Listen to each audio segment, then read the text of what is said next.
아마 고사리를 따시느라고 요즘 생각이 예배드리면서도 겉에 가 있는 분들 많이 있는 것 같아요.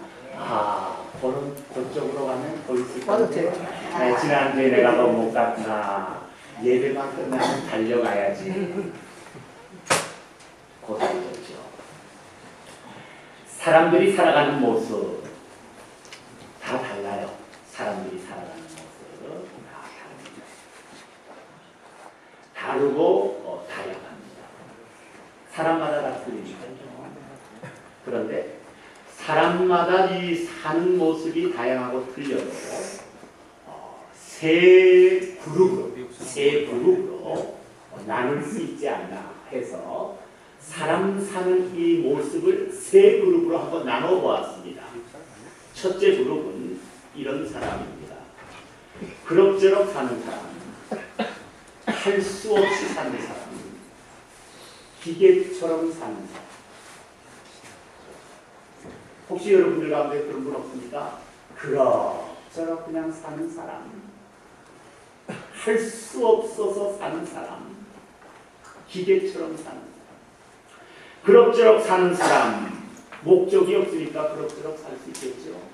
사람 사는데 좀 목적이 꼭 필요합니다. 할 수 없이 사는 사람, 희망이 없어서 할 수 없이 살겠죠. 기계처럼 사는 사람, 매일 기계처럼 사는 사람, 어쩌면 특별한 생각이 없어서 그냥 기계처럼 그렇게 사는 사람 있을 수 있습니다. 그럭저럭 살고 할 수 없이 살고 기계처럼 사는 것. 사람이 이렇게 살면 어떻게 됩니까? 보통 이렇게 사는 사람들 뚜렷한 인생의 방향과 목적이 없습니다. 뚜렷한 인생의 방향과 목적이 없습니다. 그래서 이 사람이 이렇게 끌면 절로 가고 저 사람이 저렇게 끌면 절로 가고 세상에 무엇이 이리 끌고 저리 끌면 그대로 그냥 쫓아갑니다. 희망이 없고 방향이 없고 생각이 없으니까 그냥 글로 이렇게 딸려가게 되는 것이지요. 그럭저럭 사는 사람, 할 수 없이 사는 사람, 기계처럼 사는 사람, 삶의 생기와 기쁨이 없습니다. 그리고 삶의 생기와 기쁨이 없기 때문에 원망하며 불평하며 살게 될 수 있습니다. 비관하며 비난하며 살게 될 수 있습니다. 우리가 이 세상 사는 거, 사람이 이 세상에 사는 거, 모든 사람이 이 세상에 사는 거 어떻게 딱 정의를 한 가지로 해보자면 행복하자고 산 것 아니겠습니까? 행복하자고 산 것 아니겠습니까? 그런데 그럭저럭 할 수 없이 기계처럼 사는 사람, 행복하자고 우리가 사는데 행복과는 너무 멀리 떨어져서 사는 사람일 수도 있습니다. 두 번째는 어떤 그룹의 사람입니까? 악착같이 사는 사람이 있습니다. 발버둥 치며 사는 사람이 있습니다. 죽기 살기로 사는 사람이 있습니다. 이런 분들은 인생의 목표와 방향이 있습니다. 그것이 무엇이든지 인생의 뚜렷한 목표와 방향이 있습니다. 생기와 활기도 있습니다. 목표와 방향이 있으니까 생기와 활기가 있는 것이지요. 그러나 이런 분들, 악착같이 살려고 하는 분들, 죽기 살기로 이렇게 살려고 하는 분들은 쥐려고만 합니다. 얻으려고만 합니다. 취하려고만 합니다. 그래서 뭘 얻습니까? 돈도 얻죠. 명예도 얻죠. 자기가 갖고 싶은 거 갖기도 합니다.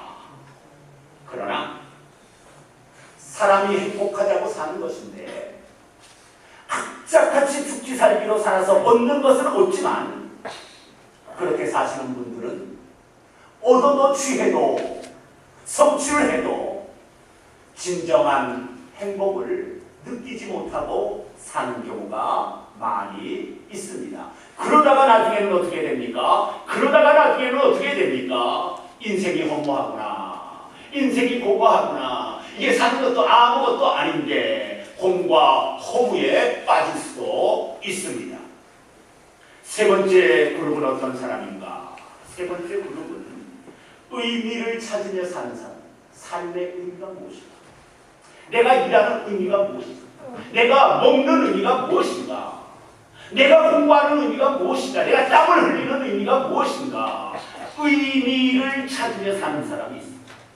진리를 찾으며 사는 사람, 보다 나은 보람을 추구하면서 사는 사람이 있습니다. 이렇게 사시는 분들, 의미를 찾고 진리를 찾고 보다 더 좋은 보람을 찾으며 사시는 분들은 겉으로 보이고 나타나는 돈이나 명예나 취기보다는 안 보이는 정신의 세계, 안 보이는 내면의 세계를 더 중요시 합니다. 이 세상을 살아가는 많은 사람들 중에 보이는 것을 중요시하는 사람들이 있습니다. 남에게 보이는 것을 중요시하면서 사는 사람이 있습니다.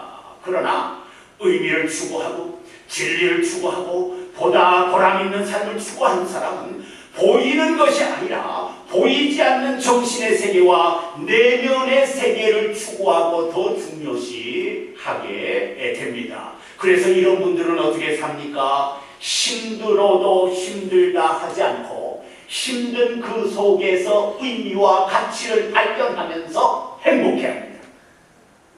중요하죠. 여러분. 오늘 이 세상 돌아가는 건 다 뭡니까? 그냥 죽어야, 그냥 얻어야, 그냥 올라가야 이 세상은 다 행복하다고 느끼지 않습니까? 그러나 이 세 번째 그룹의 사람은 그렇지 않습니다. 여러분, 어려움 중에도 힘들다 하지 않고 그 힘든 상황 속에서 의미와 가치를 발견해내고 행복하다고 하면서 사는 사람입니다. 또 의미와 진리를 찾는 사람들은 어떤 사람입니까? 없어도 가난해도 불행하다고 하지 않습니다. 오히려 그 없는 속에서, 오히려 그 가난 속에서 보람을 찾고 행복을 찾습니다. 이렇게 의미와 진리를 찾는 사람들, 또 이 사람들은 어떤 사람입니까? 자기보다는 남을 주로 배려하는 사람. 자기보다는 남을 주로 배려하는 사람. 이 받기보다는 주려고 하고, 취하려 하기보다는 나누려고 하고, 얻으려 하기보다는 베풀려고 하고, 이런 사람은 정신의 세계, 내면의 세계가 더 중요하기 때문에 손에 쥐는 것, 얻는 것, 이마에 붙이는 것, 그런 것으로 중요한 것을 삼지 않습니다. 오히려 있으면 주고, 오히려 없으면 있으면 나누어주고, 중요한 사람이죠. 그래서 때로는 이렇게 사시는 분들, 오해를 받고 누명을 쓰고 모함을 당해도 그것을 잘 참아냅니다. 그러면서도 그런 중에 행복해하는 사람입니다. 왜 사십니까? 사는 것 어찌 보면 행복하자고 산 것 아니겠습니까? 행복하자고 여러분 산 것 아니겠습니까? 나는 어떤 그룹에 속한 사람으로서 살아가야 되겠는가? 나는 어떤 모습으로 살아가야 되겠는가? 한번 여러분 생각해 볼 수 있기를 바랍니다. 여러분들이 일하는 거, 여러분들이 결혼을 하는 거, 여러분들이 가정을 꾸리는 거, 자녀들이 공부하는 거, 이 세상의 모든 움직임과 행동은 무엇을 향하고 있습니까? 행복해 보자는 것이죠. 여러분, 왜 신앙생활 하십니까? 왜 신앙생활 하십니까? 왜 이 시간을 하나님 앞에 드립니까? 왜 하나님 앞에 정성을 드립니까? 왜 나는 그리스도인입니까? 다르게 돌려보면은 내가 행복해 보자는 것 아니겠습니까? 어떻게 하면 행복하게 사는 것인가? 어떻게 하면 나는 행복해질 수 있는가? 7가지 한번 생각해 보았습니다. 많은 것이 있겠지만 7가지를 한번 생각해 보았습니다. 첫째가 욕심이나 사심 가지고 살지 말고 있는 것에 만족하며 살으셔야 해요. 성경에 먹을 것과 입을 것이 있은 줄 족한 줄 알지니라, 그렇게 말씀하였습니다. 돈을 사랑하는 자는 올무와 시험에 빠지리라 하였습니다. 돈 없이 살라는 말씀이 전혀 아닙니다. 주어진 것을 감사하면서 만족하면서 살라고 하나님께서는 욕심 사심 내지 말라고 말씀을 합니다. 두 번째는 뭡니까? 복잡하거나 난잡하게 사시면 절대 안 됩니다. 그리스도인이 복잡하게 난잡하게 살면 절대 여러분 아름다운 하나님의 일을, 아름다운 인생의 열매를 맺을 수가 없습니다. 그리스도인들은 살아가면 살아갈수록, 신앙생활 해 나갈수록 단순하고 깨끗해져야 돼요. 해 나갈수록. 지금은 안 돼도 내일은 안 돼도 다음은 안 돼도 다음 해에 점점 여러분 신앙인은 단순하고 깨끗하게 살아가셔야 돼요. 왜 그렇습니까? 신앙인은 점점 하나님의 나라에 가까워지고 있기 때문에 누구든지 신앙인은 하루는 살면 살수록, 한 달을 살면 살수록 하나님의 나라에 더 가까워져 가기 때문에 무엇을 여러분 잔뜩 치고 잔뜩 가지고 여러분 그 하나님의 나라에 들어가겠습니까? 하나님의 나라에 들어가게 될 사람들, 하나님의 나라를 보면서, 하나님의 나라가 어떤 것을 보면서 점점 하나씩 여러분 놓게 되는 것 아니겠습니까? 참된 신앙의 생활을 하시는 분들은 점점 여러분 복잡하게 살지 않고 단순하고 깨끗하게 살아갑니다. 그래서 우리 예수님 뭐라고 그러셨습니까? 마음이 청결한 자는 복이 있다. 다 놓고 비우는 것이죠, 여러분. 우리가 믿음의 생활하면서 어떻게 해야 됩니까? 놓아야 되죠. 내려놓아야 되죠. 비워야 되죠, 여러분. 다 비워야 되죠. 포기할 거 여러분 포기해야 되죠, 여러분. 포기할 거 안 하고 비워야 될 거 비우지 않고 여러분 잡지 않아야 될 거 잡아가면서 내가 다 모든 것을 이루겠다. 성경은 그렇게 될 수 없다고 말씀합니다. 우리가 버릴 거 버리고, 우리가 놓을 거 놓고, 우리가 내릴 거 내리고, 그럴 때 우리는 신앙생활을 올바로 할 수 있고, 그리고 어떻게 됩니까? 하나님이 주시는 참된 복을 그때부터 받게 됩니다. 이 속에 세상 것으로 가득 차 있는데 하나님이 무엇을 부어주겠습니까? 내 손 안에 세상 것으로 가득 치고 있는데 하나님께서 내 손에 무엇을 부어줄 리가 없는 거죠, 여러분. 그러나 이것을 놓았을 때, 그리고 하나님 앞에 빈손 들었을 때 하나님께서 여기에 채워주는 것 아니겠습니까? 우리가 이 세상을 어떻게 하면 행복하게 사는가? 욕심 사심 없이 복잡하거나 난잡하게 살지 않고 만족하며 단순히 깨끗이 살 때, 그때 우리 여러분 하나님이 주시는 복 받아서 행복하게 살아갈 수가 있습니다. 그리고 세 번째는 손해나 아픔을 남에게 주지 말고 바르고 선하게 살아가셔야 됩니다. 그리스도인은 절대 여러분께 절대 손해나 아픔을 남에게 주시면 안 돼요. 그래가지고 하나님의 영광 나타내는 사람 100이면 100 아무도 없어요. 1000이면 1000, 만이면 없습니다, 여러분. 바르고 선하게 살아야 되고, 네 번째는 거칠거나 사납게 사시면 절대 안 돼. 그리스도인은 여러분 절대 안 돼요, 여러분. 온유하고 겸손하게 살아가셔야 됩니다. 그 다음 다섯 번째 봅니다. 다섯 번째 보면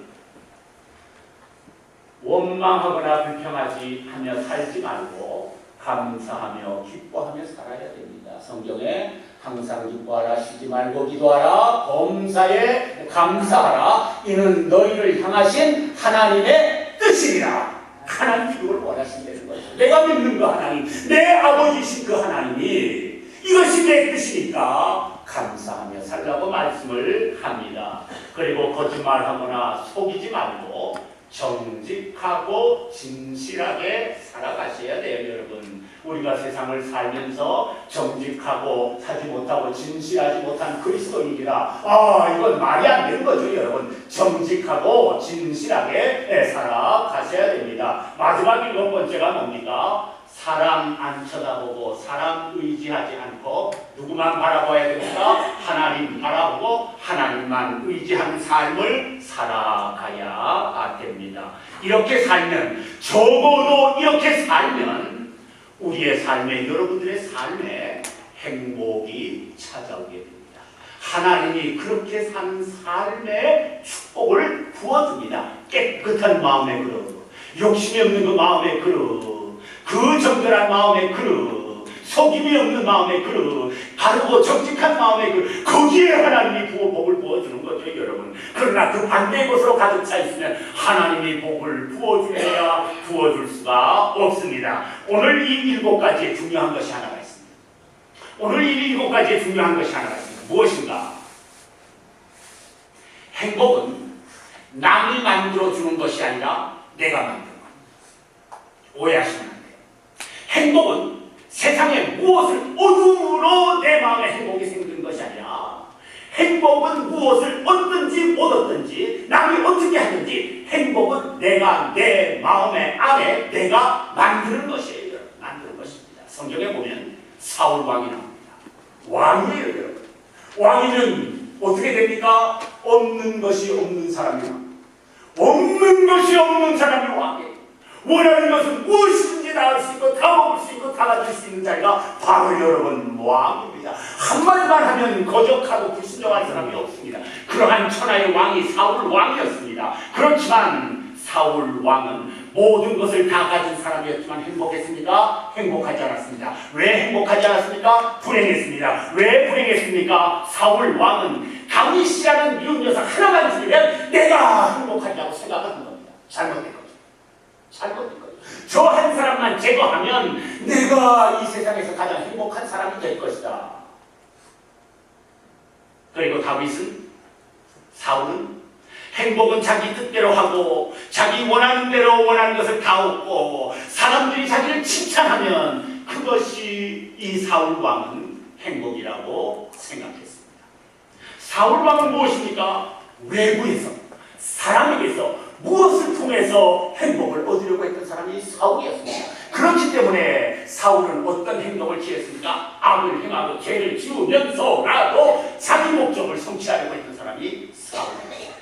차이가 있는 거죠. 차이가 있는 거죠.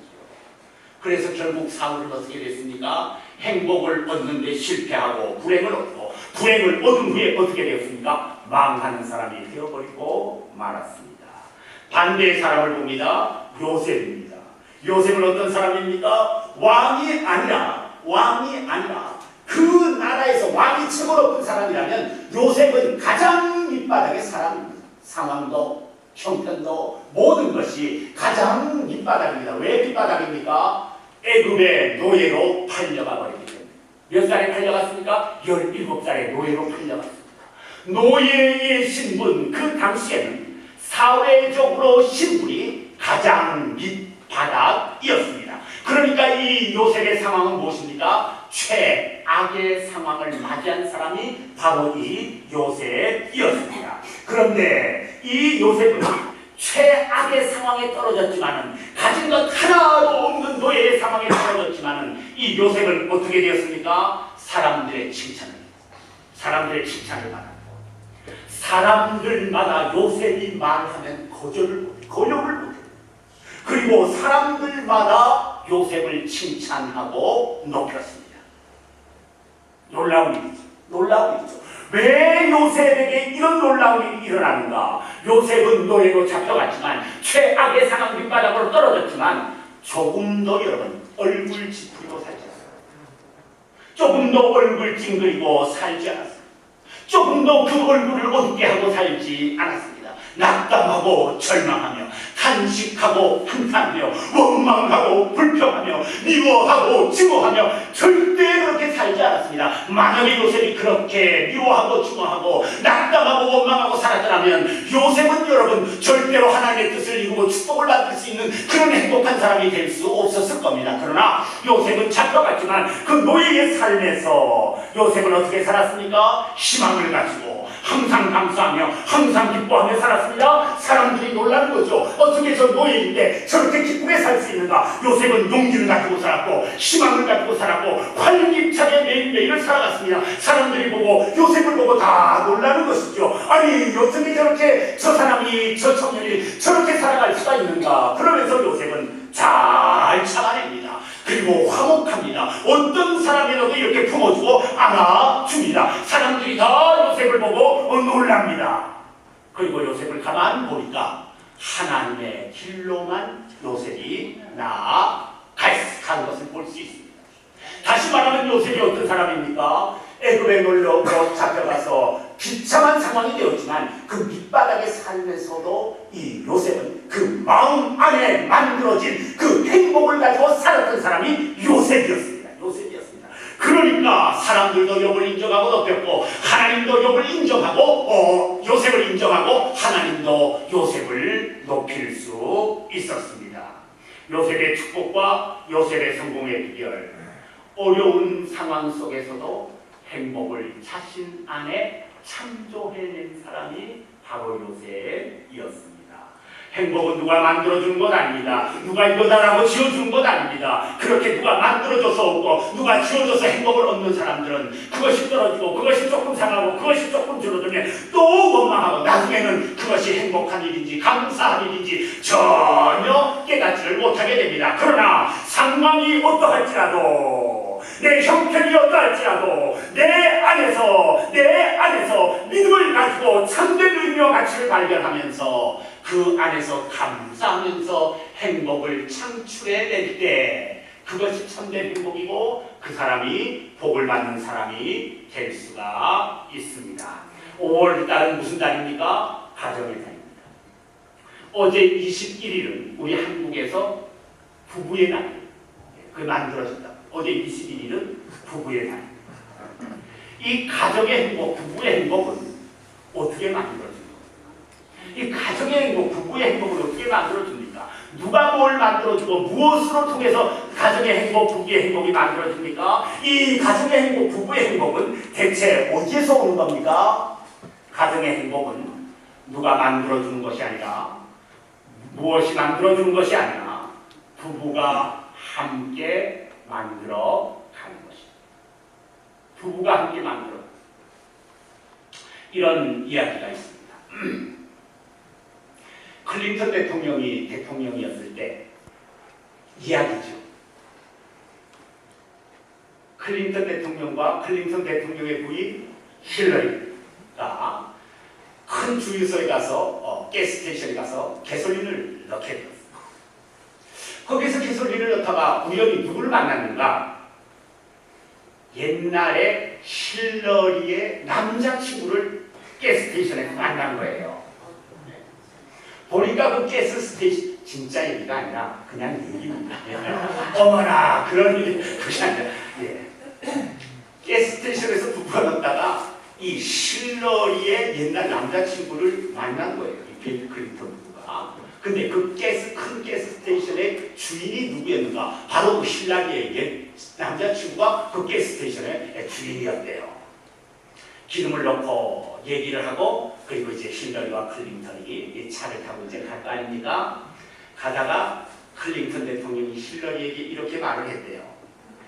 당신이 만약 저 남자와 결혼했으면 당신은 지금 주유소 사장 부인이 되었겠지? 이렇게 약을 살짝 올리면서 꼬집은 거예요. 그러니까 힐러리가 보통 똑똑한 여자입니까? 네, 똑똑한 여자입니다. 힐러리가 대꾸했습니다. 아니죠. 바로 저 남자가 나 때문에 미국 대통령이 됐을 겁니다. 바로 저 남자가 나 때문에 미국 대통령이 됐을 겁니다. 오늘 이 얘기 속에서 말해주는 게 있습니다. 이 얘기 속에서 뭘 말해주는가? 서로 잘났다는 거예요. 클린턴, 내가 잘나서 대통령이 되고 내가 똑똑해서 대통령이 되고 그래서 당신은 나와 결혼했기 때문에 대통령 부인까지 된 거야. 이렇게 말을 한 거죠. 그러나 힐러리는 뭡니까? 천만의 말씀. 내가 똑똑하니까 당신이 대통령이 된 거지. 서로 똑똑하고 잘났다는 얘기입니다. 행복한 가정을 만들려면 어떻게 해야 되는가? 서로 내가 잘났다고 하지 말아요. 서로 내가 똑똑하다고 하지 말아요. 서로 내가 잘났다, 서로 내가 똑똑하다고 하다가 뭐가 생깁니까? 여기서 언쟁이 생겨요. 티격태격하는 언쟁이 생겨요. 티격태격하는 언쟁이 생기다가 누군가가 조금 자존심이 딱 상하게 되면 목소리가 딱 피치가 올라갑니다. 소리가 올라가야 돼요. 그리고 목소리가 올라가게 되면 그 다음 서로가 목소리가 올라가다가 어떻게 됩니까? 상처가 이것이 계속 반복하게 되면, 계속 지속하게 되면 여러분 어떤 일이 일어납니까? 입싸움이 몸싸움이 돼요.